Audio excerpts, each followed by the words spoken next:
Et puis frappe aussi en Iran ces dernières heures, à Téhéran, où les autorités de la République islamique dénoncent des opérations menées là contre des quartiers résidentiels et des infrastructures civiles. Écoutez notre correspondant à Téhéran, Siavosh Ghazi.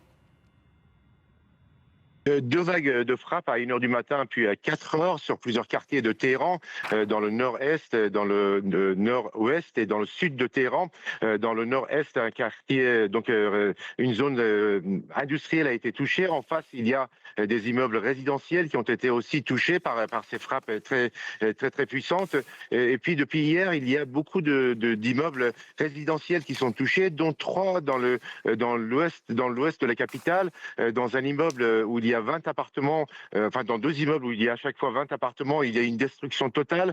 Et les secouristes disaient que donc la frappe était si dure et l'explosion si forte qu'on ne savait même pas si les corps retrouvés étaient donc des femmes ou des hommes, tellement ils étaient inreconnaissables. Et puis il y a eu aussi des frappes sur la ville de Karaj dans la nuit, dans un quartier de Karaj, c'est une ville située à 50 kilomètres à l'ouest de la capitale iranienne. Là, c'est une frappe donc très forte qui a visé donc des installations donc apparemment électriques, puisque tout le ciel est devenu bleu d'un seul coup, selon des habitants qui vivent sur place. Et ensuite, l'électricité a été coupée, et donc sans doute donc des bombes électromagnétiques qui ont été utilisées pour frapper cette zone.